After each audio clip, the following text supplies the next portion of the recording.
The stage is set, but just before we delve into our conversation on the role of state governors in addressing hike in food prices, let's take this background report by correspondent Ibrahim Hamidu. In recent times, a lot of Nigerians have been facing significant challenges due to the recent hike in food prices in the country.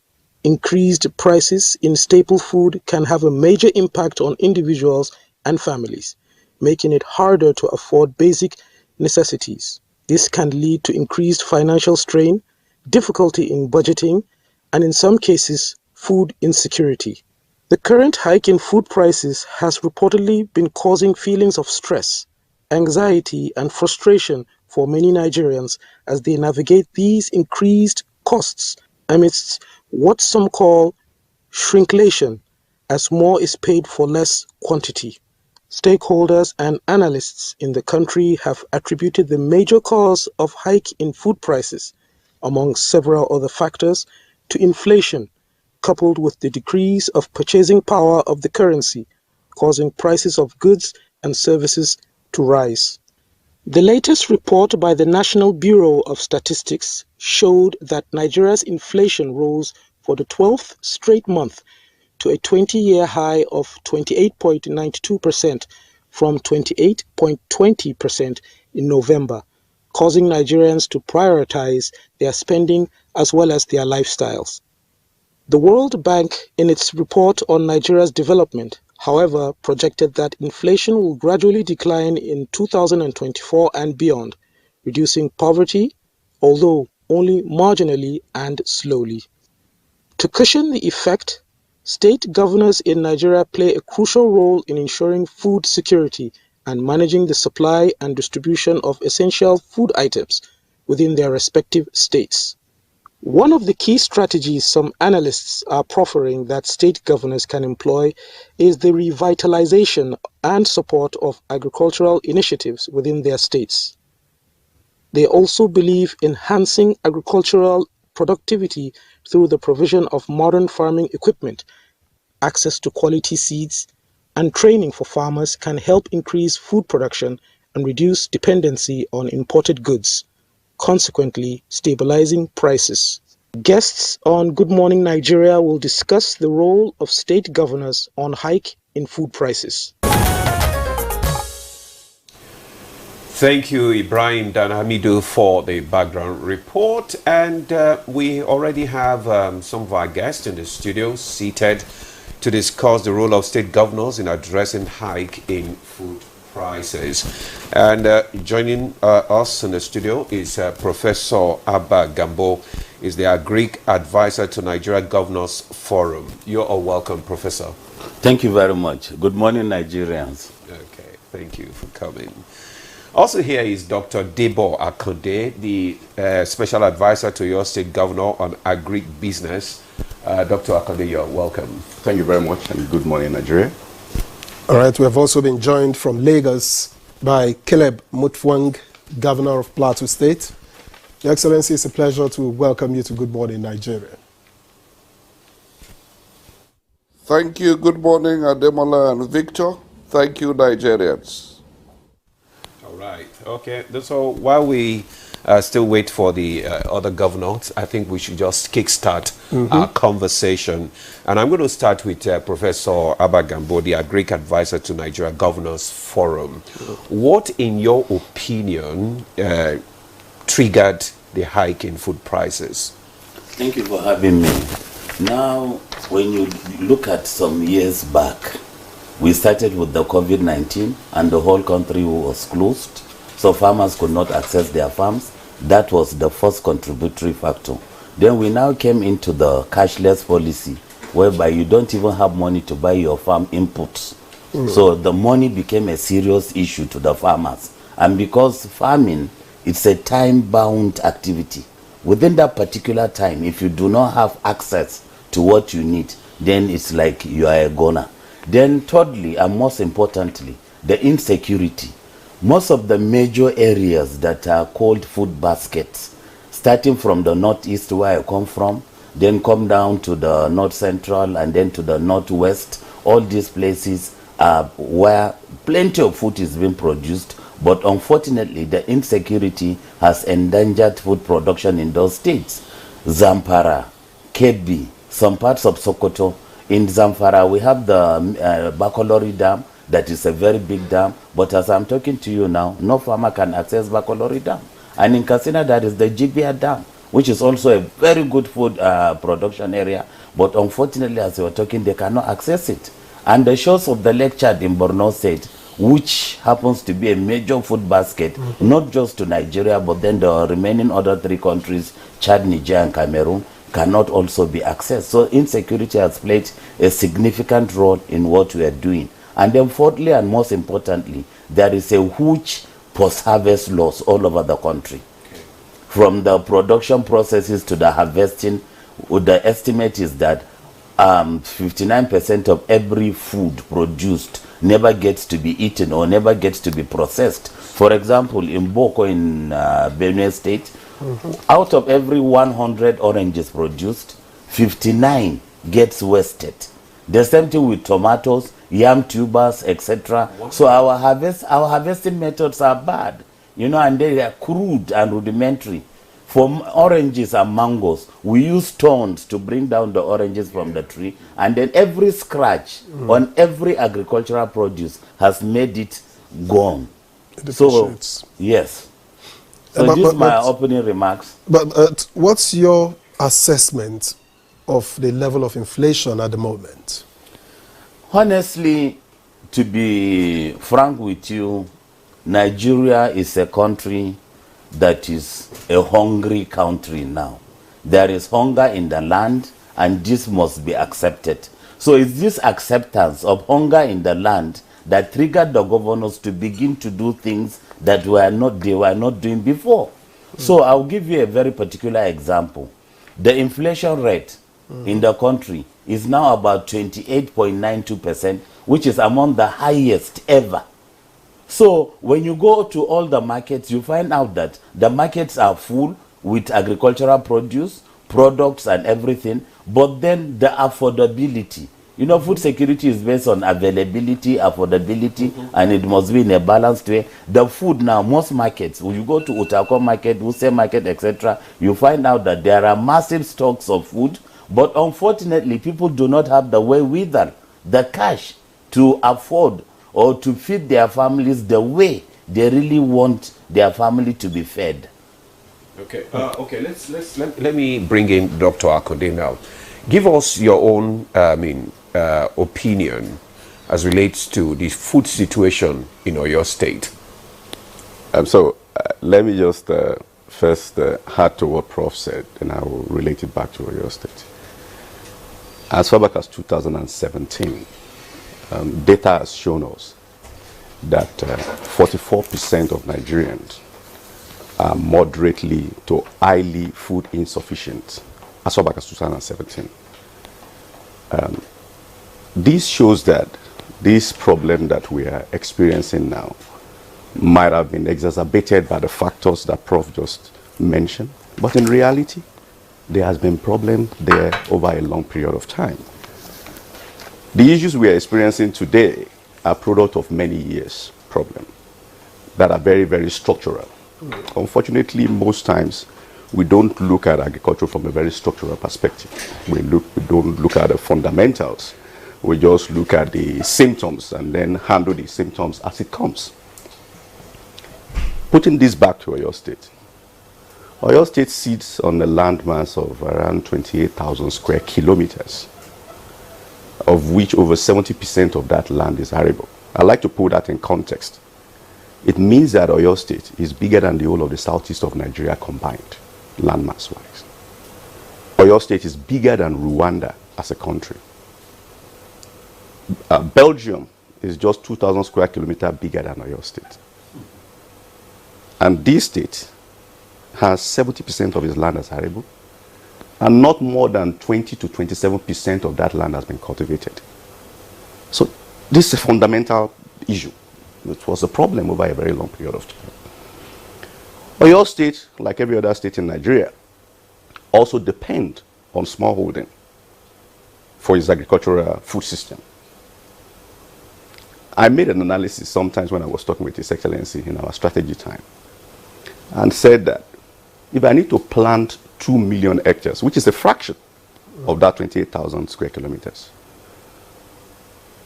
an average smallholder farmers, as FAO has given us the data, and I agree with that data, has like around 0.7 hectares per farmer. If I need to do 2 million hectares, the calculations showed me that I will need close to over 3 million or 4 million smallholder farmers to do that in a population of around 8 million. That is not a sustainable way to approach agriculture in any country.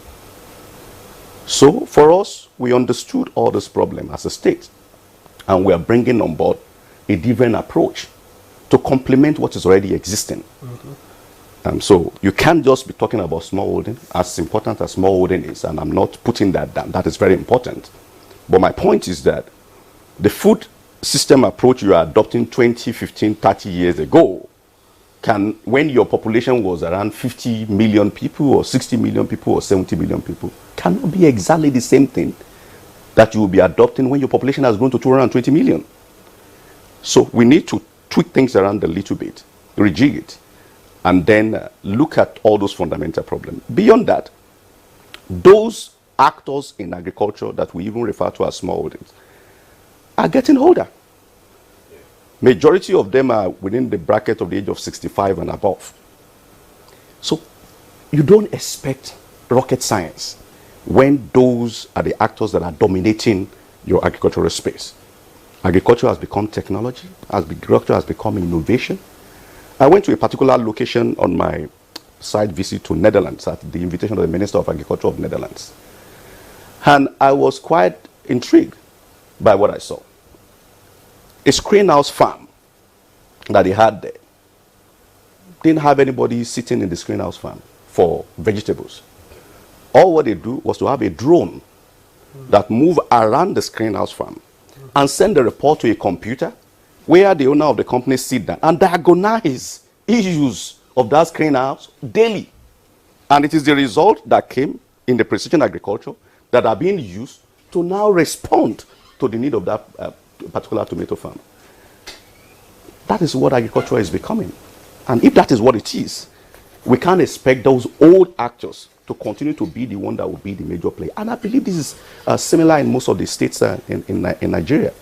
I wouldn't want to talk too much about many other states, but again, I can make a reference to Niger State that has, again, a lot of expanses of land as well. Probably similar or the same as Netherlands. It's the same issues everywhere. And the point is that we can't continue to follow the same old food system approach, the actors, and expect not to have the situation that we currently have now. All right. Thank you very much, Dr. Debo Akonde. Thank you very much for your opening comments. Let's now get to the Governor of Plateau State, who has joined us from Lagos. Your Excellency, we have allowed you to listen to the initial remarks of those in the studio so that it would also form part of your own initial comments. But let's begin by asking, what is the reading of the Nigerian Governors Forum of the current situation with regards to food and food inflation, food security, and what decisions have been taken by the NGF to address it? You may also want to delve into what you are doing as Governor of Plateau State specifically. Thank you, Demola and Azu. You rightly allowed the experts to speak first. I am a bottom line expert. And the reality of the moment is that Nigerians are hungry. We cannot run away from this. And like I concur with the previous speakers, what we are paying for is the price of the indolence of the past, the negligence of the past. We simply have not developed the agri sector. We over-relied on oil and simply refused to explore and exploit the opportunities in agriculture. You talked about inflation. There is no stable country in the world that does not control inflation on food. If you notice, most of the developed and stable countries, the rate of inflation on food is very minimal. Because the basic truth is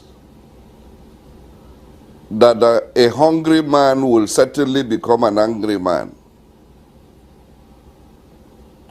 But that being said, the solution cannot be found in one day. So we have developed both immediate, short-term, medium-term, and long-term strategies to deal with this situation. You asked about what is the decision of the Nigerian Governors Forum. What I can tell you that this set of Nigerian governors have decided to summon the political will to change the narrative. And so in the immediate and short term, we are looking at all the palliatives we can mop up to satisfy the immediate hunger. But beyond that, in the medium term, we have to devise the strategy for taking full advantage of the coming rainy season. Of course, we started doing some things in the dry season. Some were a bit late, but we have, for example, participated in the dry season farming of wheat on the plateau. The results are not what we wanted, but the lessons have been learned. And we are going to utilize those lessons going forward. But what we are planning for the coming rainy season is that we must subsidize agriculture from the processes to the inputs, to the harvest, and to the marketing. We must build the requisite infrastructure to make sure that we improve productivity in that sector. One thing that is very clear is that our production methods are archaic. So yield per acreage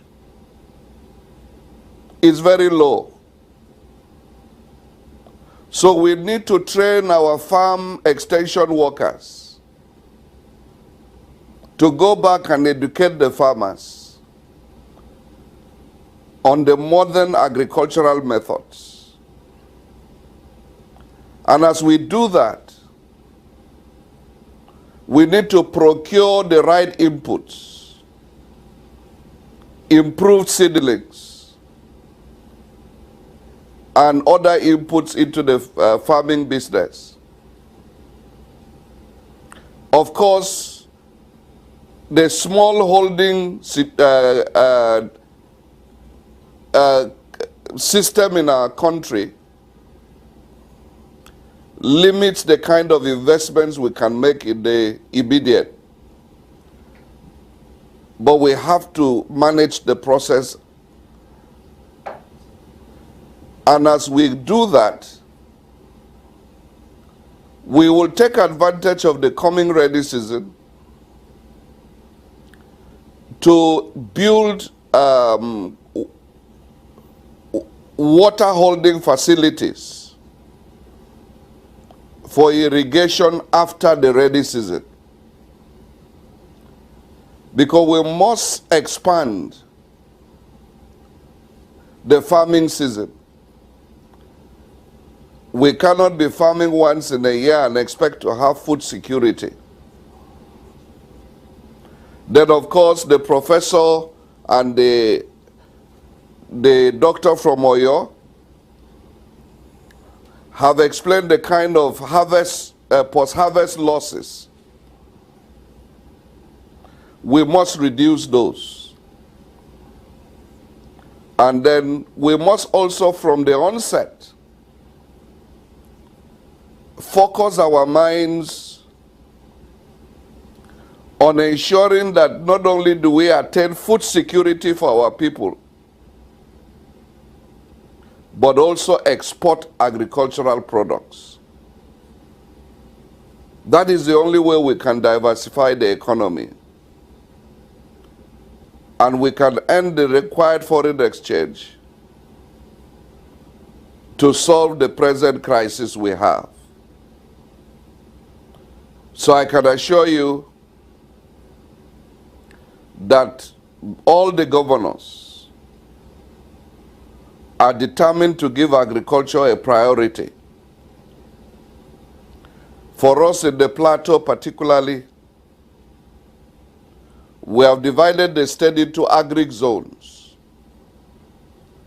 And we are ensuring that we leverage on our comparative advantages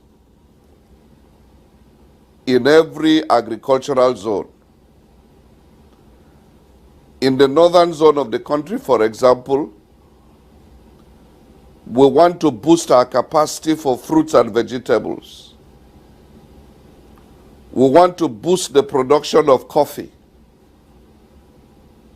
We want to key in very strongly into horticulture. These are things that we believe will earn us foreign exchange. And the environment is there. 26.9 square kilometers of land. Much of it is arable. So we can also produce all the required potatoes we need. As you know, Plateau State supplies virtually 90% or more of the Irish potatoes. But there is no value chain around it. These are the things we need to look into. And I'm sure by God's grace, the glorious days of food security in Nigeria will be restored. Okay, thank you, Your Excellency, for highlighting the efforts of the state governors, in tackling the food challenges there. But I still want to stay with you and ask you this question, because the Prof raised the issue of security, which is one of the major, challenges that is facing, the food production in this country. How are the state governors, what are you doing about ensuring that the states are secured so that it will encourage the farmers to be able to do their farming? And secondly, I want to ask, you talked about the immediate measures which is the palliative that you are giving to the people, to the masses. And a lot of the people have expressed the fear that this palliative, most of the time, don't really get to the needy. So what measures have you put in place to ensure that these palliatives actually get to the people that need them? Thank you. The last question you asked, what measures are we putting in place? Is certainly human beings will always be human beings. even if you put angels in charge, you will have challenges. But we are working on that on a daily basis and making sure that we get personally involved to reduce all the tendencies for greed that divert these products from the real beneficiaries. But information is key. When we get the right feedback from the people, we would act as and when due. Back to the issue of security. Of course, if you cannot go to the farm and return safely to your house, then the motivation for farming is gone. If you will go and farm and you are not sure of harvesting your crops, you would not want to take any risk. So the issue of insecurity is a big threat to agricultural investment. As a state, we are collaborating actively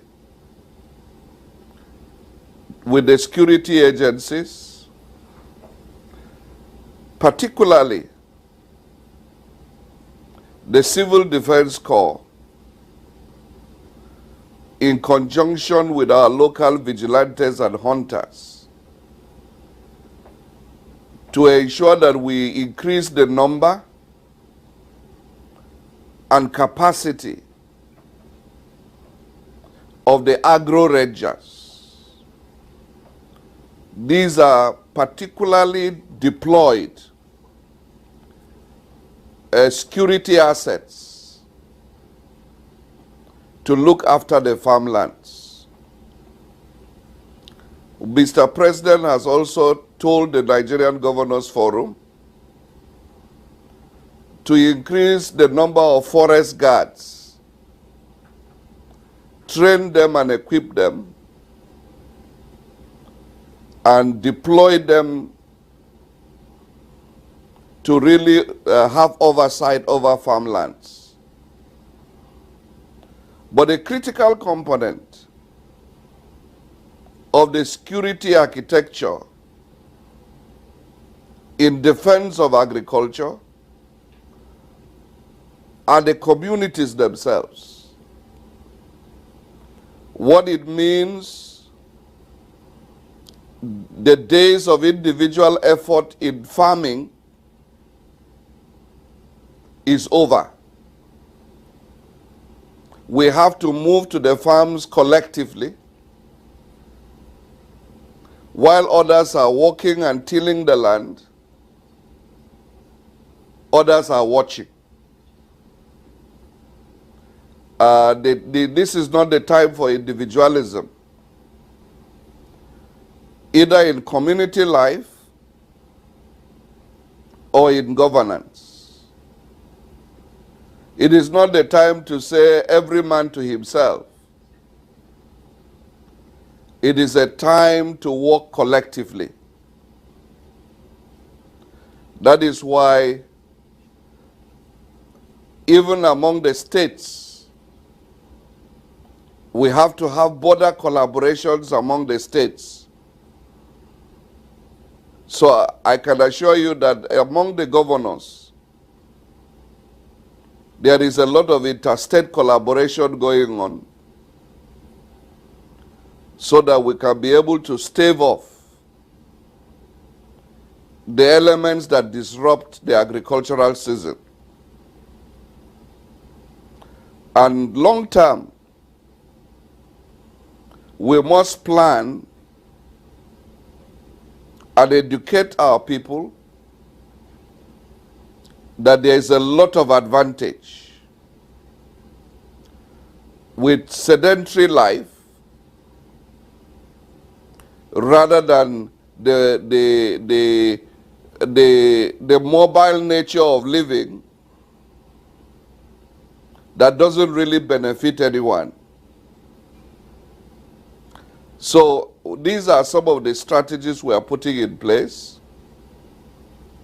as we approach the rainy season. So, Your Excellency, Caleb Mutfwang, Governor of Plateau State, we thank you for those opening remarks. Let's get back here now in the studio and ask Professor Abba Gambo, having listened to His Excellency, I wanted to ask what you think the governors should be doing, but seeing that you are their advisor, I have decided to ask you, what is the advice that you are giving them? And are they taking it? Are you seeing the results of the advice you are giving? All right, thank you very much. Now, let me just make a clear, give the clear information. You know, the Nigerian Governors Forum is the association of the 36 state governors. That's the Governors Forum. Then for us, we are the Nigerian Governors Forum Secretariat with the hierarchy of our Director General, Barrister Okaro. Then we have 2 executive directors, Alaji Jibia in finance and admin, and then Dr. Shitu in research and strategy. Now, there are also heads. I head the agri-dex, somebody is in education, somebody is in health. So the secretariat is the policy hub. Yes, we do the agenda for their monthly meetings, and then we tell them what to do at certain points. And I'm so happy to tell you that, honestly, agriculture has been brought to the front border in the last few months, as now most of the governors are talking about agriculture. His Excellency gave a good of what the mindset of the governors. And all of us can remember when the chairman of the Nigerian Governors Forum, His Excellency the Governor of Kwara State, Governor Abdul Razak, took some governors and then they met the Minister of Agriculture and Food Security. So that gave the impetus that agriculture is no longer as before, is now a business. Not a kind of rudimentary or traditional thing or hereditary thing. It's a kind of business. You go to the bank, you access loan, you do your production, you get profit, and then you pay back your loan. That's how agriculture is viewed all over the world, and that's the new mindset that we have given Nigerians. It's not a kind of rudimentary or traditional thing. Then secondly, among the advices we're giving, we're asking the governors to look at the comparative advantages that they have in their own states. His Excellency, the Governor of Plateau, talked about Irish potatoes. That's one advantage Plateau has. Yes. Then we are also asking other governors. In Yobe, the governor decided that in all the 17 local government areas, instead of doing 1 season, we also advise them to do 2 seasons. So the dry season thing is now like a chain reaction, and most of the governors are taking it. Recently in Yobe, Governor Maimala Buni gave inputs that they want to produce wheat, rice, and vegetables in all the 17 local government areas. And similarly, by the time you go to state like Akwa Ibom, the governor thought about what to do, and he said his people take cassava, gari, on daily basis. So he said his major aim is now going to be massive production of cassava. And then by the time you go to Kebbi, Kebbi is a rice zone. So the governor has launched a program called Kadeda, and then it's based after him, Kaura Agricultural Development Association. And then what they are doing is to empower farmers to now produce more than ever before, and then motivate youths that are unemployed into the agricultural sector. And I think that's very important. Every year, all the universities, we churn out plenty of graduates, but there is no work anywhere. So if you can make the agricultural system more flexible, more interesting, and then less hazardous, I'm sure most of the youths will key in, because that's the way to go. And then finally, before I stop, I want to tell you that other state governors are also doing extremely well as far as agriculture is concerned, definitely. Now, you saw the palliatives. The governor of Niger State just got an award from the leadership newspapers as best governor of the year because of what he's doing in the agricultural sector. And then the governor of Zamfara, which is one of the most affected states by insecurity, he launched the Agro Rangers. And what he did was to bring youths into the system, And then he said he's the commander-in-chief. So the agro rangers are being trained and they are manning farmers. In Borno State, Governor Zulum provided security and vehicle so that in the morning, the vehicle will carry the farmers to their farms while the security people are watching over them, and then they do the agricultural productivity. Around 4 is closed, they enter the bus and the security take them back home. So we want a kind of proactive system. Like he said, it's no longer traditional, it's no longer the rudimentary system. We have to ask them to bring in more innovations into the agricultural subsector, because Nigeria cannot afford to be importing food at this stage. Definitely is going to be highly disastrous. Highly disastrous. Thank you very much, Professor Gambo, for reeling out some of the efforts and your efforts and discussions with the state governors. Let me bring in Dr. Akode. Oyo State, like you said, has a very large, mass land for arable. And one of the states that we have witnessed protest is Oyo State. And gladly, the governor was able to contain the protest without any casualty. Now, what is the state government doing? Because in your when you spoke earlier, you said more than 65% or more than 70% of the people engaged in agriculture in your state are above 65 years old. How attractive are you making agriculture, interesting to the youth? What are you doing to bring the youth into agriculture? Thank you very much. Thank you. For me, it looks as if the governor of the state has emphasized that this problem is going to be like this 3-4 years ago, when we drafted the strategy for agribusiness for the state. And we have a strategy that we are working with. I can share that with you at a point in time. And that strategy speaks to the problem that is existing today. Of course, you need to tweak it here and there. And one of our major area of focus, like I said earlier, was to look at diverse actors. Remember that I mentioned that. And from that angle, we were able to train over 3,300 youths across the whole of the local governments in the state. And a good number of them are already practitioners, in agriculture within the state now. Just a few months ago, through responding to the issue of that existed through removal of subsidy, the state government established what it referred to as SAFER. It's a sustainable approach into ensuring economic recovery. And one of the things that was done was to allocate financial resources for these young people. Over 1,500 of them will be getting a soft loan, to improve on their current work that they are doing in agriculture. So the 3,300 of them were profiled, and the 1,500 of them has been selected to benefit from this loan. So we've seen their business, we've geo-mapped their farms, we know what they are doing, we know what they are producing annually, and this we've seen that is going to boost their activity. But beyond that, I think it's also very important to mention that that the issue that we are facing currently needs to be looked at, as the Excellency has said, from short-term, mid-term, and long-term. And for us in Oyo State, we have strategy for the short-term, we have for the mid-term, and we are for the long term. Okay, you can let us so some of these. Because I saw, sorry to cut you, I saw a video of the efforts of the Oyo State governor, government right now, trying to encourage even foreign participation in the state. So that is one, and it's quite interesting that the video went viral, because what you saw is one of the 10 companies that are within the hub.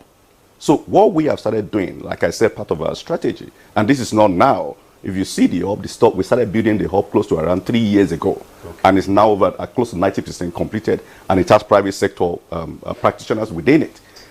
What we've decided is that every region of the state, for us to expand in it, we need to do what we call one region, one hub. Okay? So in each region of the state, and we have around 6 or 7 of them now, we are building what is called agribusiness industrial hubs in each location. And this agribusiness industrial hub, we are using the state fund to stimulate private sector interest in agribusiness. So, for example, the one we have at Fashola Agribusiness Industrial Estate or Hub now, we have close to around 9-10 companies within it that are focusing on a particular area that area was developed for, which is livestock and cassava production. Okay. And the idea with this is that where you have the hub, you are not just using that hub to increase production, you are using it to bring in innovation, and you are using it to support agriculture within that particular region. If you have 10 industries that are new within a particular location, you are creating a system for the smallholder farmer or farmers that are surrounding the particular area to have an area where they could sell their product. Remember that I mentioned earlier that agriculture should be looked at as structural, So what are the structural problems of agriculture? You see the issue of access to market, access to finance, issue of bad infrastructure, access to technology, access to input. This hub that we have now is providing that particular service to that particular community. Okay. And the agreement with the state is that wherever we have that hub, the rural infrastructure around that particular area will be developed. So if you x-ray Oyo State very well in the past 4 or 5 years, the road construction that has been taking place, over 67% of those roads were in the rural areas. Over 67%, and it is targeted. It is deliberate. It is not something that we're just doing. And we now have another intervention fund for 1,200 kilometers of road, meaning that the road that the state has done, around those rural areas, then you have an intersection into the feeder roads that moves into the farm. Again, providing solution to one of the most fundamental and structural issues of agriculture, in terms of access. Okay. So they can move their goods in, they can move their goods to that particular hub, and then, have access to market. But beyond that, I think it's also very important to mention that for the short term, we have an issue that around support, not just for smallholder farmers, but also for farmers that are a little bit above what you call smallholding. Again, I'm going back to the issue of actors. We have provision for the smallholder farmers, we have for the youth, we have for those ones that are a little bit above the smallholding. If you look at the issue of tractorization, I know some states are buying. We chose not to buy. And our own approach, as I said earlier, is that we want to ensure sustainability of what we are doing. And when you're talking about sustainability in agriculture, you ensure quite a lot of private sector driven. Why states use their own resources to stimulate?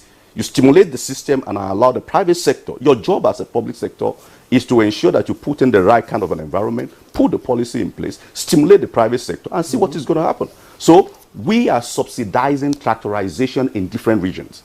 So if you are a key actor that have a tractor in a region and you are providing services, maybe you have like around 20 or 30 tractors, and you are providing services in that region for us, for our smallholder farmers, what we do is that we subsidize what you are doing for those smallholder farmers.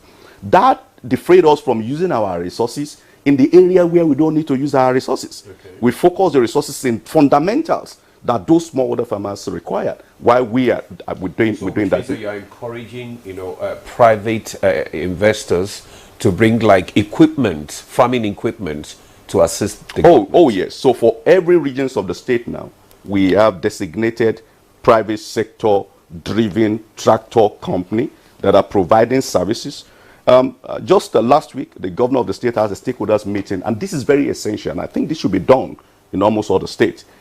While we have a collective problem to the issue of food inflation that is existing, but there are also very local issues that should be brought together to combine with the general problem. Issue of the security is very general. But for us in Oyo State, one peculiar statement that were made, by the smallholder farmers was the issue of revenue that were being collected by diverse people. Now the governor has said that for the next 6 months, no revenue should be collected from anything that has to do with agriculture within the state. Okay. But beyond that, I was making reference to the issue of tractorization as well. The peculiarity to us is that farmers are ready to pay, but they are not finding the equipment where they should get it. Now we have companies, a private sector in different locations now, and they also mentioned that the cost of using tractors on their field is becoming quite high, and of course because of the cost of fuel and diesel and all what have you. So Now, the first thing is accessibility to that particular equipment and the affordability as well.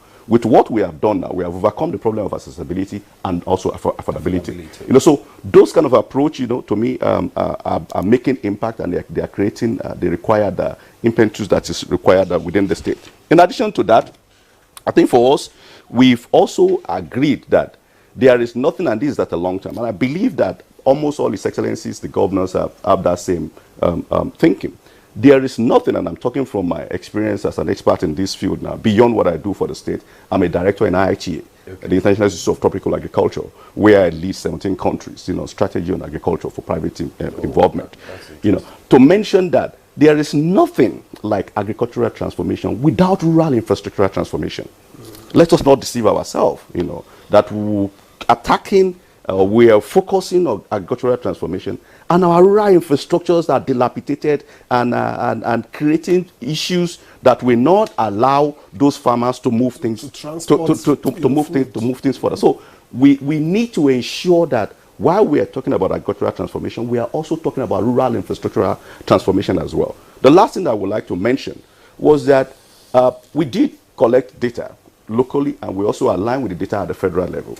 And the data for us over the last 4 years shows that we've done pretty well in terms of land mass that we cultivated. There's a public data that is available. So we've grown compared to the previous 4 years before the governor. We've grown the land. We've also grown our production within the state on key crops. So I can give you those data. But the data showed to us that our productivity was not that good. Productivity refers to yield. So it means that if we continue to grow our land and we continue to grow our production, we are not doing it maximally. So what we did in last year was to now said we need to focus on areas that we ensure that we grow our productivity while we continue to do what we are doing, that is allowing us to grow our land and to also grow our production. And the critical thing for productivity is the seed system, the fertilizer that you use, extension services, and how impact of the climate change. So now for us, we're developing what we call the seed farm within the state. And this is going to be replicated in all the region. Seed farms. If you continue to use old materials, to produce crops within a country or region, you will continue to get exactly the same results. For example, if I use cassava as an example, the material that are being used generally in Oyo State until now, those materials were probably 10, 15 years ago materials. What that will mean is that your yield will be going lower every single year. So you may not be getting more than 6 tons per hectare or 7 tons per hectare, while you have early generation seed materials that you can be using that will give you 15 tons or 17 tons per hectare. Now we have that in the state, working with research institutes. And what we will do is to do multiplication through our grower systems. And then farmers can have that materials to plant. It is not just about increasing land, but what methodology you adopt on that similar land. The second thing to that in terms of productivity is that we did analysis of fertilizers that are available for us within the state. And this is probably what has been taking place for a longer time. And I can show you the data of those analyses, when we finish.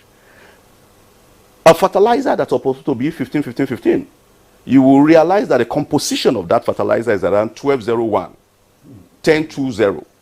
By the time you combine, fertilizers that have wrong formulation to people that are using grain rather than seed, and then you have bad agronomical practices and climate change not giving you a favorable relationship, what you find is that your productivity becomes terribly poor. And if this is happening across the whole of the country, then we don't expect miracle.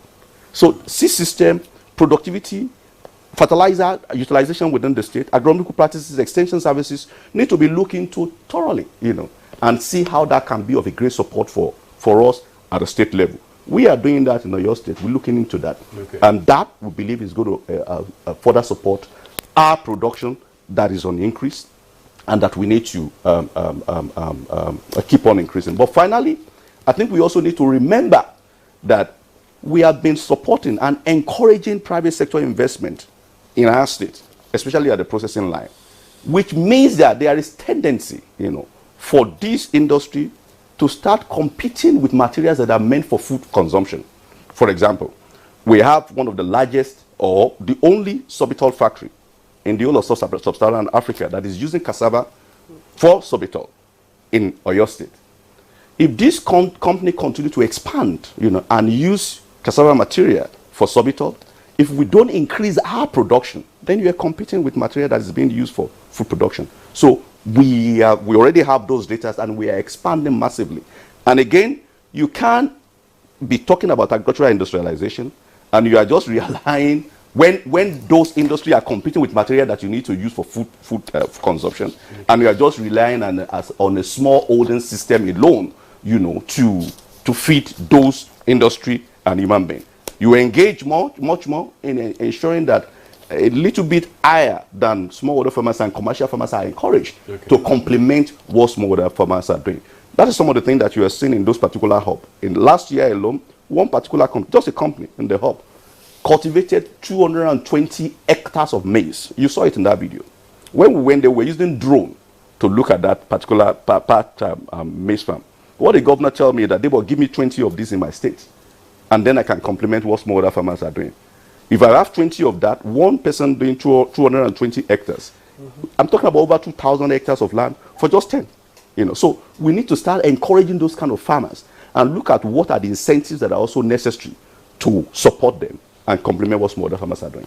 Okay. All right, Dr. Debo Akonde, thank you very much. It's interesting to see, to learn about what the governor for your state is doing, and I do hope that it's the kind of thing that can be replicated across the country. We will take a quick break here now, but when we return, I'd like to head back to the governor of Plateau State to give us a sense, given what we know now and what we are doing, to see how soon Nigerians can get relief, because that's the question on the mind of the common man. Yeah. Let's take a break now. Network service of the NTA. And just before we went on that break, I was saying that I'll head back to the governor of Plateau State, who has joined us from Lagos. Your Excellency, a lot is being done, clearly. We've heard from Professor Gambo, we've heard from Dr. Debo Akonde, we've also heard from you. But I just want to ask you now, because for the common man, what is important is the result.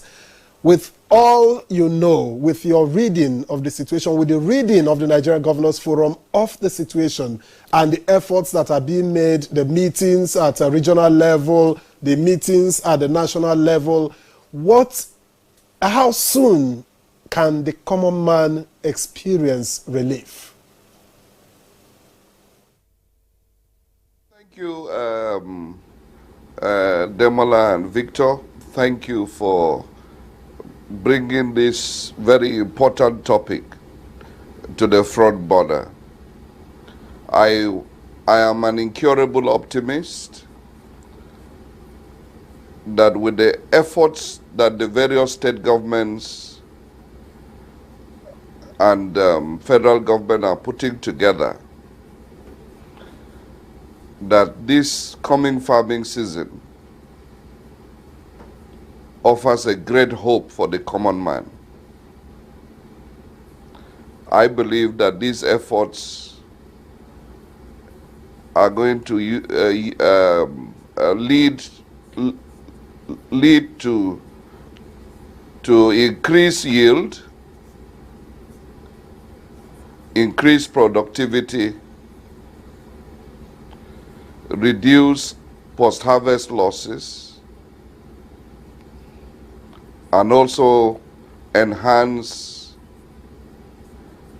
the marketing aspects, both locally and internationally. So while we are looking at increased productivity in agriculture, we must look at other aspects of the economy that address the purchasing power of the ordinary man. Because if there is availability and yet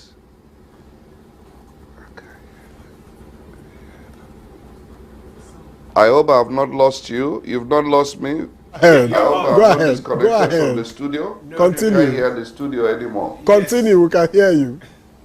We can Continue, hear you, Your continue. Excellency. We can-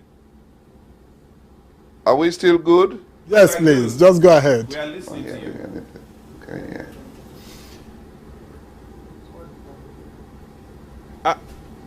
Your Excellency, Okay, we can actually hear you, and if I don't know those who are close, just go ahead. We can hear you, even if you can't hear the studio.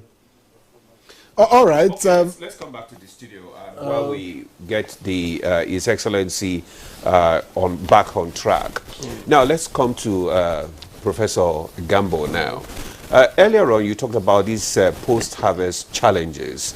What advice did you give to the governors, in order to be able to tackle these post-harvest challenges? Because if it will amount to a waste of effort if these challenges is not tackled. Thank you very much. Some years back, the Nigerian Governors Forum undertook a peer review of all the 36 states. And then in all the 36 states, I was handling agriculture, my other colleagues were in works, education, whatever. But then the truth is that at that time, we never saw a single functional governmental agro-processing plant in any of the 36 states at that time. So that makes it very difficult.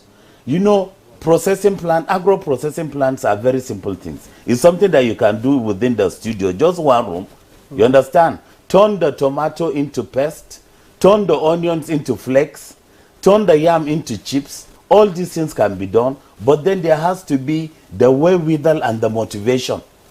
Then, secondly, we have very low capacity at the subsistence level of agriculture.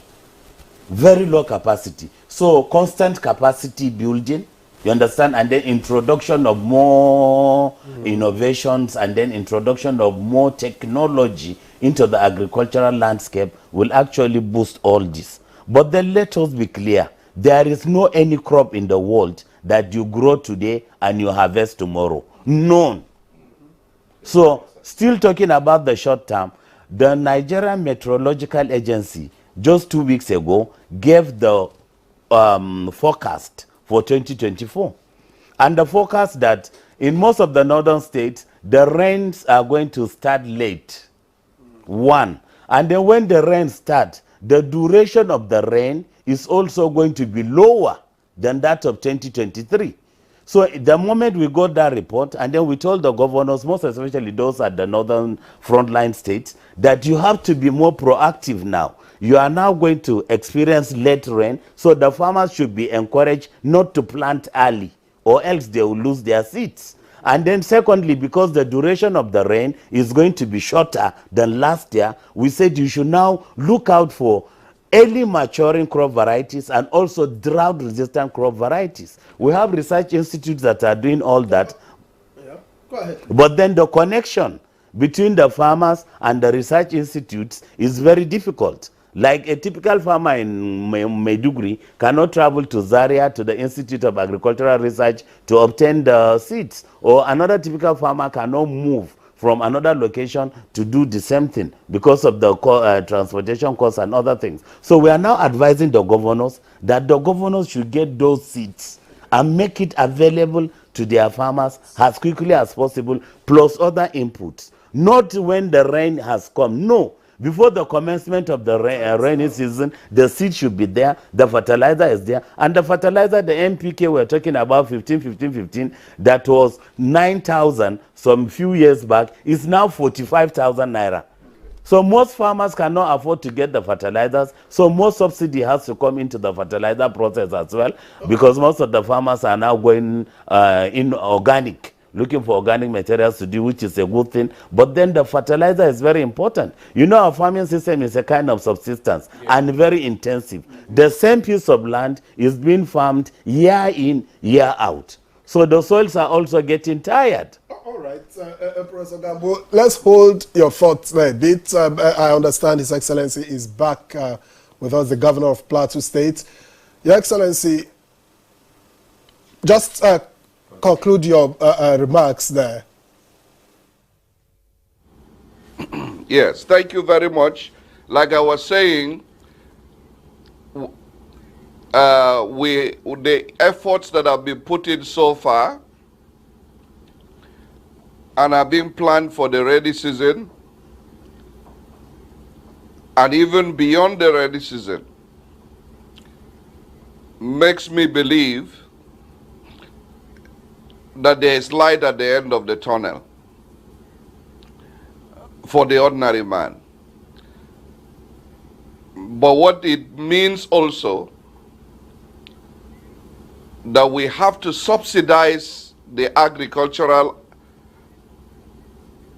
activities, because at the moment the purchasing power of the ordinary man is very low. So what we did on the plateau, for example, we invested about 3 billion naira in procuring fertilizers direct from the manufacturers in order to ensure quality. And we subsidize it by about 50%. And we are also ensuring that this fertilizer gets to every polling unit. We didn't allow it to just be hijacked by some middlemen. Although I must say that some of the farmers are not patient. So we've had cases of the fertilizers being resold. But we're doing our best to minimize the extent of such misbehavior. So by and large, we have to return to agriculture as a nation. We are advocating at our state level that even the backyard in the house must be used to grow something. And I'm sure when we aggregate these efforts, we are going to at least achieve, first of all, food security for our people, take them out of hunger, and then we can begin to create wealth to ultimately take them out of poverty. Thank you. Thank you, Your Excellency, for that. I want to also ask, because I know that it's actually very interesting and gladdening that there is unity of purpose amongst the governors now, that there is a political will, to actually, fight this hunger in the land.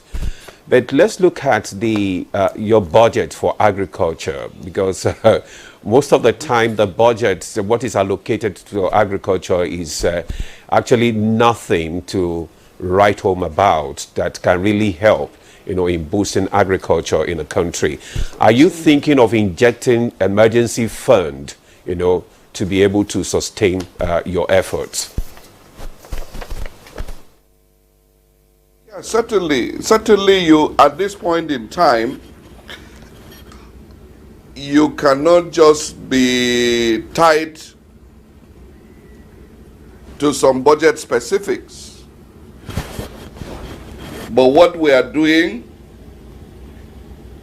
is at least to be able to inject a quarter of our budget into agriculture. But more importantly, we are creating the enabling environment for the private sector to also come in. Because it cannot, ultimately it cannot be public sector driven. So we have to bring the private sector aggressively.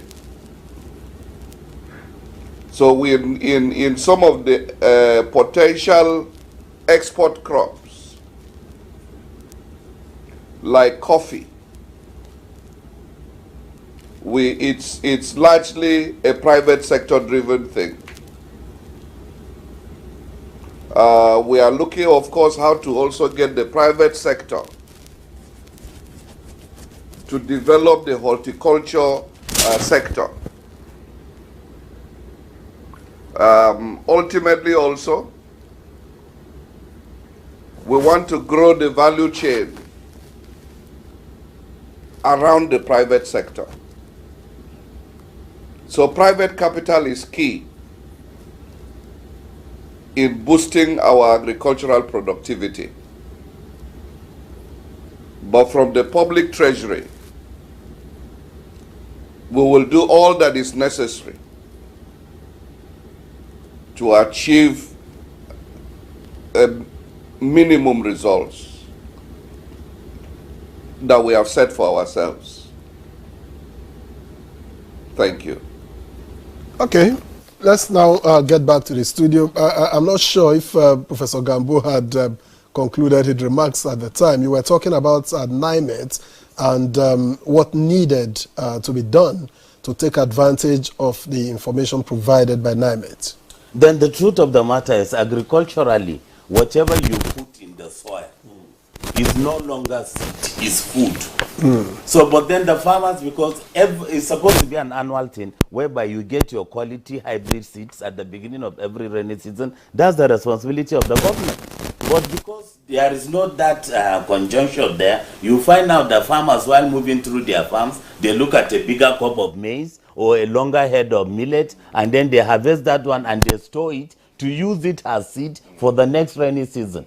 But then that is not seed, that is food, because it has already entered the soil.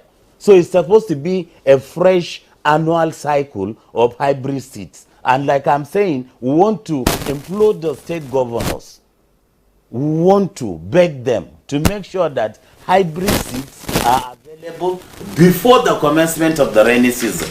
And secondly, and most importantly, the NIMET forecast is a very important tool for agricultural development in Nigeria. If they say there's going to be shorter amount of rainfall, then we must all brace up.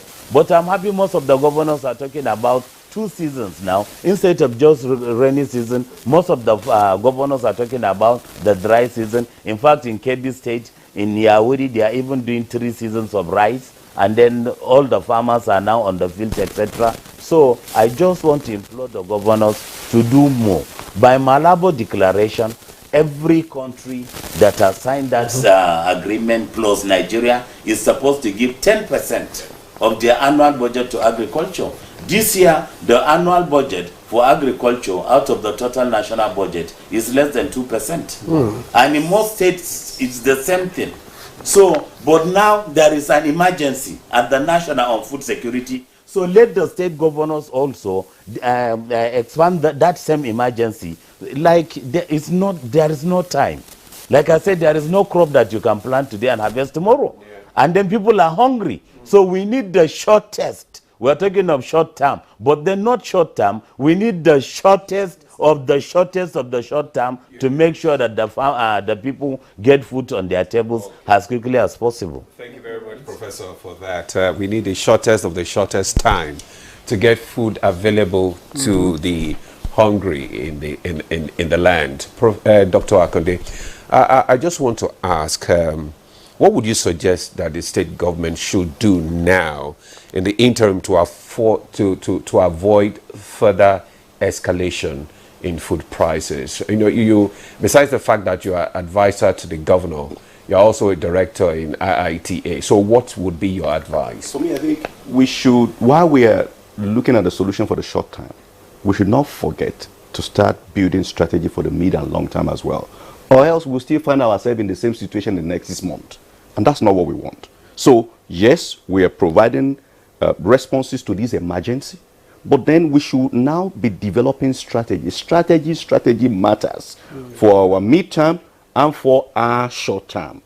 And I think almost all the states at this particular point in time need to convene a stakeholders meeting, no matter how small it is, and hear from the people, market women, the farmers, the in-between, what are the solution that they could could be, which has been done in Oyo State just a couple of weeks ago, and it has given us insight to some of the things that we even experts were not thinking were major issues, that should be addressed, on this issue of food insecurity. You met with... Oh yes, the Excellency, myself and the Commissioner of Agriculture, we met with over 250 representatives from every local government in the state, and they were randomly selected.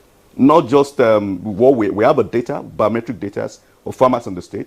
I was told to select these farmers. I subjected it to the NYSC that were working with me, pick randomly. And the random, because we want the truth. We want them to tell us exactly, not the one that have been designed, around. This is not the time to play politics. It is about food. It's an emergency. And people are genuinely very hungry. So we need to do that at the state level to ensure that we convene that at every state, And in addition to that, I will buttress that point strongly, that we need to put our money where our mouth is, okay? To ensure that whether it is an emergency fund, we call it, whether it's to increase the budget, the country that has been doing exceptionally well on agriculture in Africa today, one of it is Ethiopia. And Ethiopia is one of the few countries that has actually moved up to that Malabo declaration. So I'm not surprised, They have even gotten to the point where they are exporting wheat now. From a country that doesn't have any capacity in producing wheat some years ago. So we need to put our money where our mouth is. And I agree with His Excellency that while we are doing that, we need to ensure that we bring quite a lot of private sector into this space. We should stop, doing what we are not, meant to be doing. Government is not meant to be farming, and yours is to create the enabling environment. Yours is to subsidize where it is necessary. Yours is to provide the right kind of a policy and see what the private sector will be doing. We've seen it in Oyo State. We started seeing private sector thronging in now. We have 3 locations now for these agribusiness industrial hubs. We have not tilled the land in the second one. It's fully subscribed. We've not even started clearing the land. The third one now, we have over 60% subscription based on what we did in the first one. It means that there are a lot of private sectors, that are interested to get engaged. So we need to put to do all this. And I think in addition to that, I will quickly say that for me, one of the areas that we need to focus on, that we have not been focusing on, is what is referred to as urban agriculture. Okay? Okay. All right. We need to get the closing remarks of His Excellency, because we have just a couple of minutes to go. So, Your Excellency, Governor Mutfwang, let's ask you what your message will be to Nigerians that are experiencing hunger, by your own admission as well, what the message of the governors is to Nigerians at this point. We just have about a minute, sir. Thank you. My message to Nigerians is to remain hopeful. This is the time to be our brother's keeper. Let's share the little we have so that we can all survive until the season of abundance returns. As governors, we are making sure we do the right things so that we can get better results. Keep faith with us. Be patient with us. And by God's grace, we shall come out of this situation. Thank you. All right. Thank you so much, Your Excellency, for that parting words. Nigerians will surely keep faith with you, and we believe that there is light at the end of the tunnel. Thank you so much for joining us on, for today's conversation, Your Excellency. Thank you. It's my pleasure. Thank you. Also, I want to thank the Professor Abba Gambo, Agric Advisor to Nigeria Governors Forum. Thank you so much for coming on Good Morning Nigeria. It's a pleasure, sir, for having me. I appreciate it. Dr. Debo Akande, thank you so much. That special advisor to the governor of Oyo State on agriculture. Thank you so much for coming. Thank you so much for having me. All right. Well, that's Good Morning Nigeria for today. Thank you very much for your time. I am Ademola Adeoye. And I am Victor Azu. We appreciate your company. Do join us again tomorrow for another episode. For now, have a great day.